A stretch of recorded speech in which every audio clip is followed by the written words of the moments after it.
dur à gérer parce qu'on n'était pas prêt à descendre. Qu'est-ce qu'il y aurait parié en début de saison avec des Hilton, avec des Mangan, avec des Dindan, avec des Rémi, enfin, etc., avec des Koulibaly qu'on aurait pu descendre. C'est impossible qu'on puisse encore penser à ça, sauf qu'on est descendu. Et donc on n'était pas prêt.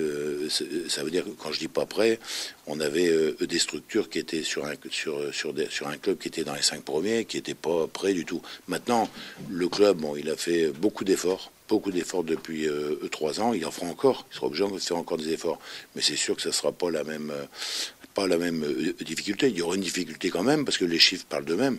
Hein, entre 22 millions de droits télévision est tombé à 7,5, il y a un écart de 15 millions. Donc ça, je peux pas les corriger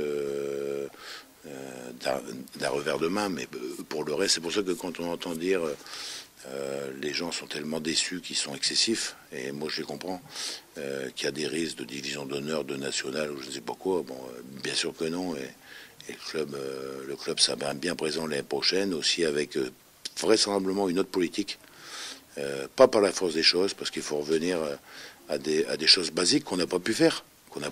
Et aujourd'hui, autant je veux bien prendre assumer les responsabilités et les coûts au club, notamment sur ce qui s'est passé après la descente, autant malheureusement, parce qu'il y a eu descente, parce qu'il y a eu des gens sous contrat, parce qu'il y a eu une crise économique mondiale qui est arrivée avec les États-Unis en 2008, on n'a pas réussi aujourd'hui à faire, je dirais, cette transfusion sanguine au niveau sportif. Et on n'avait pas les jeunes qui étaient déjà prêts, on n'a malheureusement pas réussi à faire ça, et ça, je le regrette. Puis derrière, on a été coincé à juste titre, parce que la loi, c'est la loi, elle est valable pour tout le monde, elle est valable pour Lens, coincé par la DNCG au niveau de nos investissements, ce qui veut dire qu'on n'a pas réussi à amener, je dirais, cette fraîcheur qui était nécessaire. L'année prochaine, encore une fois, quoi qu'il arrive, cette fraîcheur, elle va être amenée. Elle sera amenée au niveau, évidemment, du terrain, par la force des jeux, parce qu'il y a des gens qui vont partir. Hein, et quand je dis ça, je suis pas péjoratif avec eux, parce qu'il y a des gens qui vont partir, qui ont rempli leur contrat, d'autres qui partiront, qui n'ont pas rempli leur contrat. Donc il y a des nouvelles personnes qui vont arriver. Il y a, je pense, dans l'organisation globale du club, des personnes qui arriveront aussi. Et aujourd'hui, il faut qu'on reparte sur un cycle qui est différent. Malheureusement, on était dans le cycle de la difficulté et on le savait après cette descente et on n'était pas préparé à ça. Personne n'est préparé à ça. Si je te disais que cet après-midi, je parlais encore avec 2 clubs importants du football français qui sont situés entre la 6e et la 9e place et qui me disent, va falloir quand même qu'on mette à l'ordre du jour pour la prochaine réunion du CPF, on ne peut pas continuer comme ça avec des risques aussi importants et aujourd'hui pas avoir de solution par rapport à des clubs qui sont des clubs respectables avec des investissements respectables qui puissent être menacés de survie, quoi.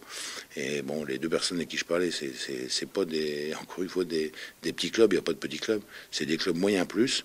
Bon, et sur lequel tout le monde est en train de réfléchir à ça, parce qu'en dehors des 3-4 premiers clubs qui ont un système de fonctionnement économique qui existe, et il n'est pas pérenne puisqu'ils perdent de l'argent. Mais derrière, on est tous dans la même jointure. Je dirais, si on prend le club qui est 6e jusqu'au club qui est 20e, on est sur un mode de fonctionnement économique sur lequel personne n'arrive. Sauf nous, heureusement, cette année, où on est 3-4 à le faire, à équilibrer recettes et dépenses. On ne peut plus continuer à avoir des dépenses supérieures aux recettes. Et les dépenses les plus importantes, ce sont les masses salariales. Donc il va falloir trouver des solutions, que les joueurs, que le type et le profil de joueurs et les salaires qui seront donnés soient adaptés par rapport au potentiel du club. Et là, c'est une chance pour Lens, que Lens a du potentiel au niveau public, au niveau sponsoring, etc. Que derrière, il y ait des primes conséquentes. Moi, ça ne me dérange pas de donner, mais qu'on ne puisse pas être plombé avec des salaires. Et c'est pas de la faute des joueurs, c'est bien les présidents qui ont signé les salaires à un moment donné dans le système, mais on peut plus continuer comme ça. Il y a des clubs aujourd'hui qui ont des recettes totales qui sont inférieures à leur masse salariale. Je sais pas si, non mais les chiffres, il suffit de vous aller, bien sûr, en France, si vous allez sur le reste de la ligue, il y a certains gens qui suivent ça de près, ils voient bien vous regardez recettes totales du club, masse salariale, et il y a des mecs qui sont en dessous. On est complètement à la masse, quoi. aujourd'hui, je suis pas là pour garantir ce qu'on peut pas garantir. Il y a certainement des services sur lesquels on était en développement. Je ne vais pas commencer à vous les citer aussi, sur lesquels on va essayer de réduire nos coûts. On va essayer de compenser aussi. Peut-être qu'il y a des gens, parce que le club vieillit aussi. Hein, il y a peut-être des gens qui vont partir à la retraite parce qu'ils sont à l'âge et au droit de partir à la retraite. Maintenant, il ne va pas y avoir un tsunami avec 50% de gens qui vont être virés, parce que derrière, le club va continuer à fonctionner. N'oublions pas qu'on est aussi sur des projets qui n'ont rien à voir avec le budget du club, qui sont des budgets d'investissement qui sont l'Euro 2016. Dans les neufs ou pas dans les neufs, d'ailleurs, ça change rien. Lens est pas candidat, je dirais, sur l'ensemble. Et derrière, ça aussi, il faut le travailler. C'est pas des budgets de fonctionnement, ce sont des budgets d'investissement, c'est complètement différent. Donc il y aura une adaptation, pour répondre à ta réponse. Il y aura une adaptation. Il serait malhonnête et farfelu de ma part de dire qu'il n'y aura pas d'adaptation. Il n'y aura pas de tsunami, il y aura une adaptation.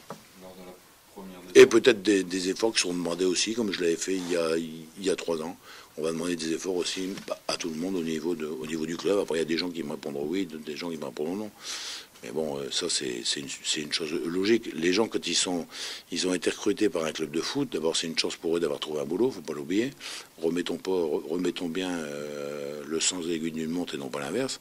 Et derrière, ils savent que dans un club de foot, malheureusement, malgré leur travail et tout, à un moment donné, c'est les résultats qui priment avant tout. Donc, alors, j'ai comme l'ensemble de mon public, je pense, des gens avec qui je peux parler et sur lesquels ils sont inquiets, vraisemblablement. Bien sûr qu'ils sont inquiets, mais qui sont disponibles à se mettre autour de la table.